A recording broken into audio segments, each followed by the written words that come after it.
What's up, everybody? My name is Jason, and welcome to your brand new EIDL and stock market report for Tuesday, January the 25th, 2022. Please do me a huge favor. Give this video a thumbs up, hashtag sales with your comments below. And don't forget, you can find me over on Twitter at TrySmallBiz. Username is SmallBiz. The name of the company, yes, that I formed to help grow your small biz. All right, ladies and gentlemen, what the hell? I've been gone for a month. Can you believe that? So I want to hear from everybody. How you doing? Are you still stuck in reevaluation if it's for the grants or reconsideration with respect to the loans? Did you get in on time before December the 31st for your EIDL loan increase? What sort of shit stories do you have to tell me? Is there any way that I can help you out? And what the hell is going on with this stock market? Did we in fact go down 1,000 points, not once, but almost twice, and rebound to go green 2 days in a row? What does that mean? So ladies and gentlemen, pull up a chair, grab a cup of coffee, ice cold beer, glass of wine, whiskey on a big rock. Here we go. All right, ladies and gentlemen, love you. I hope everyone's doing well. I took a month off for a variety of reasons, not the least of which, I got the C word, second time, fully vaccinated. Like to consider myself fairly healthy for an almost 52-year-old man, but over the holidays, I got real sick, and I'm talking real sick. Fever, sore throat, body aches, but the worst part, congestion and post-nasal drip, multiple panic attacks. I thought I was drowning. I went to the doctors, they gave me this, they gave me that.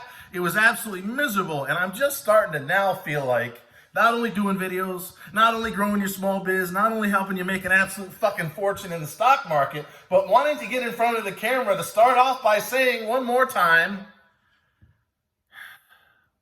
never call, email, text anyone in the comments. It's a fucking scam.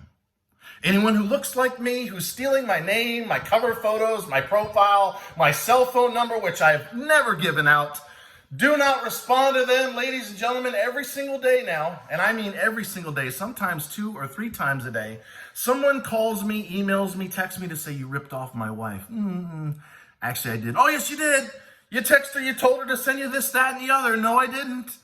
And they eventually get to the part where, yeah, that's not really your number, and I guess it isn't you. And I always ask them, for the love of God all fucking mighty himself, sorry, Mom, for the love of God Almighty himself, why are you sending someone that you do not know your tax returns? Why are you sending $1,000, $2,000, or the worst, $13,000 sent by wire transfer to some a-hole who's probably in the Caribbean? There's a lot of it down in there. Some of it's over in Nigeria. It's just totally out of control. I'm not going to spend any more time than saying what I've said 1,000 times. Never call, email, or text anyone ever with respect to EIDL. I have not charged anyone a fucking dime. I will never charge anyone a dime. And by the way, some of you have asked, what do you think of Ryder over at Skip? I trust Ryder over at Skip. However, you better be damn sure you're talking to him or someone on the staff, because he is charging to give you help with respect to EIDL. I've heard relatively good things when it comes to that. However, I've also heard people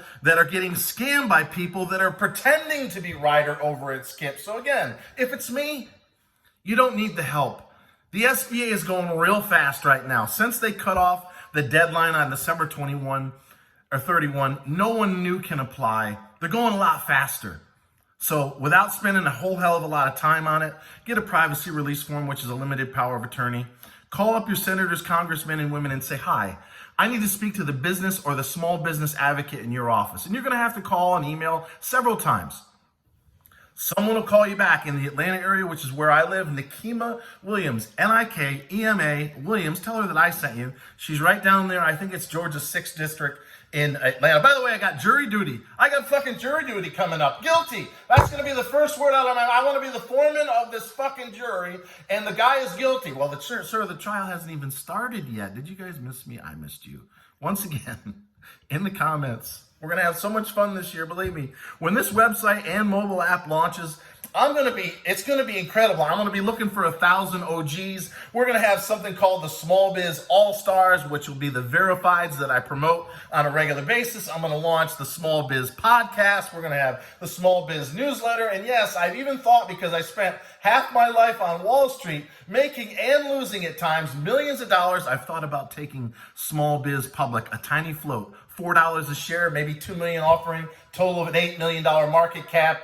3 or 4 years from now, if we can get our sales into the $2 or $3 million a year mark, it'll be a total fair value. And anybody who knows anything about small floats, those are the ones that can take off. So if any of that, including a 100% money back guarantee, meaning if you join trysmallbiz.com when it launches in the next week or two, there's a lot that I'm working on right now, and you're not satisfied with anything, including the fact that I like to poke fun at Brandon, who I think is the worst fucking president in the history of this country. You just say, Jason, I want my money back, and I will refund all your money with no questions asked. You're not going to see this anywhere, ladies and gentlemen.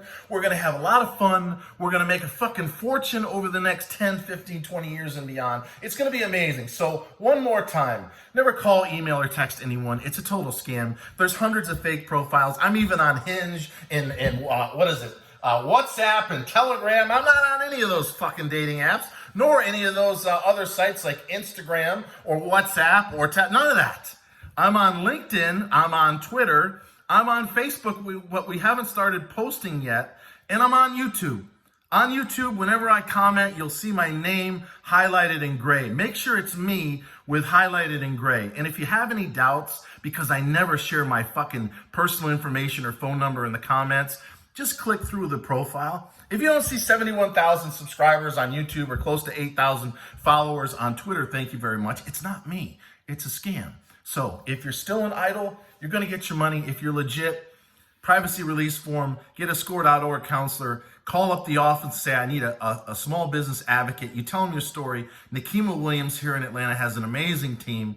Use your local SBA. Go to Google, type in your state district office - small business administration. You'll get a PDF 1 or 2 pages down. You call and you email everybody. It's first dot last name with respect to the email at sba.gov, and you have to be relentless. It's a multi-channel approach. And last but not least, you do need a 4506T with most of them. However, some of these loan officers, and I think it's based on tenure and whoever wants to make money because they're incentivized with commissions. They're in some cases using your 2017 and or 2018 revenue, because the formula is supposed to be 2019 gross revenue minus your cost of goods and services times 2. Then you subtract whatever amount you got for an idle loan last year. And again, it can be a total of $2 million. Don't forget, you have 2 years to apply for the increase. So if you did not apply for an idle loan, at least with respect to COVID, you're shit out of luck until there's a natural disaster like a tornado or a hurricane. If you didn't apply for the targeted or the supplemental advance, the 10+5, before December 31 or even earlier that, with respect to the supplemental, you're shit out of luck. However, and if you're following me over on Twitter, you've seen me probably go a little bit out of control. The reason for that is, in large part, freedom of speech is coming to an end, ladies and gentlemen.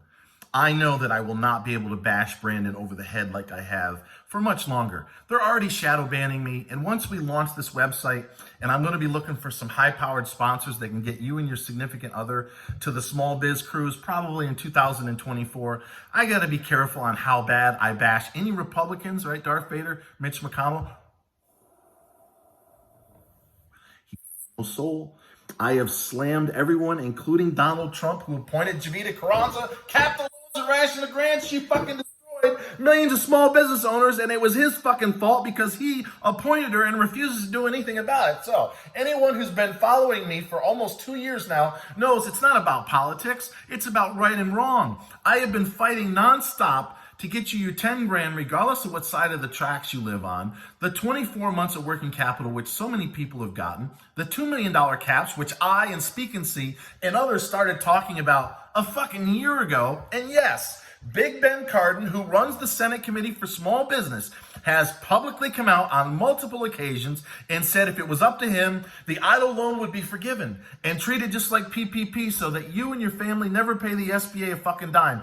And because the Democrats in particular control every branch of government, And Brandon's poll numbers, believe it or not, are 7 below Trump. Are you kidding me? He's got the fake news and social media on his side. He's worse than Jimmy Carter. He's lost over 30 points to Hispanics. He's only polling at 28% with Hispanics. There's no fucking way, unless they cheat again on the election in 2024, that any Democrat, whether it's Brandon, the cackler who's the VP of this country, or crazy Nancy Pelosi if she decides not to retire, or Mayor Pete, or anybody else they regurgitate, including crooked Hillary Clinton, which Dick Morris says is going to happen, no one's going to stand a chance in hell against you-know-who if this stock market doesn't get in gear. We'll talk about that in a second. And his poll numbers across the board, and she's polling even worse, don't improve. So, do I have everybody's attention? Did somebody out there miss me? I've been gone a full month now. Tell me how you're feeling in the comments. If you still have a problem, of course,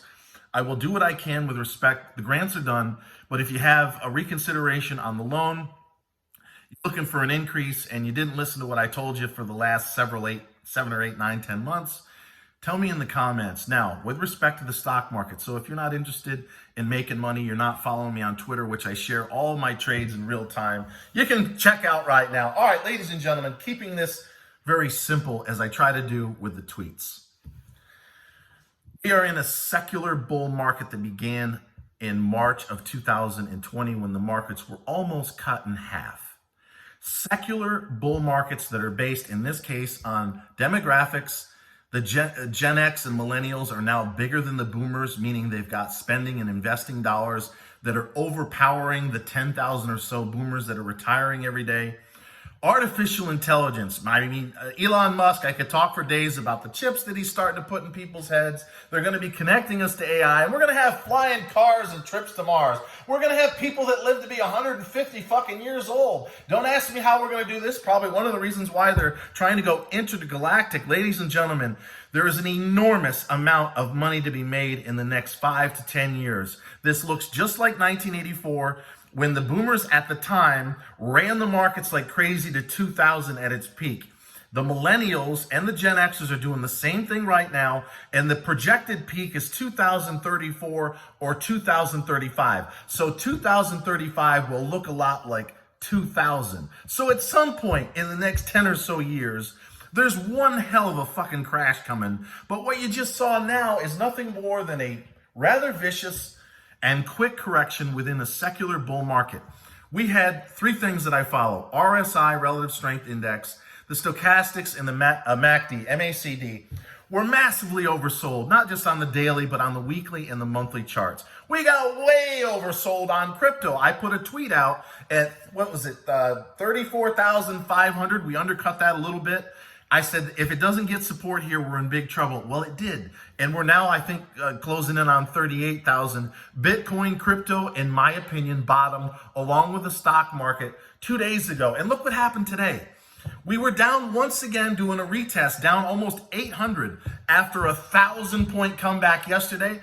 We retested the low today. We sucked in a lot of other idiots that went short thinking, oh, I knew this was not going to last. And they just got fucking buried. We just had another 1,000-point rally. The Dow's now up 130. So the bottom line is this: the lows, in my opinion, in stocks, in small caps, and in crypto are in. We are not going lower as far as this guy is concerned than where we saw 2 days ago in both markets. We are going to chop around like crazy, and I think once we get through the end of this month, the Fed has an announcement tomorrow, I believe, based on something they call the dot plot. They're not going to be as aggressive as they were anticipated to be. Many reasons for that. Inflation in some markets is coming way down. We just had, I think, the fourth straight month of decreasing housing numbers, based in large part to interest rates going higher. But there's a lot of people that are either quitting or being laid off. You're seeing some restructurings. I think today one was announced by Unilever. The economy is not nearly as strong as anticipated. And when you factor in the Ukraine fiasco and the potential Taiwan disaster, the Fed is not going to be raising rates 4, 5, 6, 7, 8 times. I think it starts in March. There's one in March, another in June or July, and maybe one in the fall, and that's it. And then if you follow your history with respect to coming out of the 2009 low, where we had a hiccup in 2011, but then what happened? We were off to the races. We had a minor hiccup in 2015, another in 18, but the markets, I think, from the lows to the highs more than tripled. The same fucking thing is in the process of happening right now. A little bit of short-term turbulence. Once the market gets comfortable with where interest rates are going to be, once companies can project what their earnings and revenue top-line numbers are going to be based on the environment we now find ourselves in, the market will resume its strength. And next year, the year after, even though you know who has no fucking clue what he's doing, every move is wrong. We won't spend all day doing that. I'm trying to get off the hardcore bashing because we need to get as many high quality sponsors involved.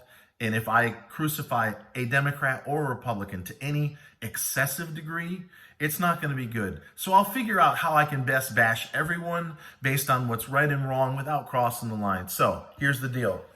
Over on Twitter at Try Small Biz, I've shared 7 or 8 stocks that we bought on weakness. I went all in on Friday.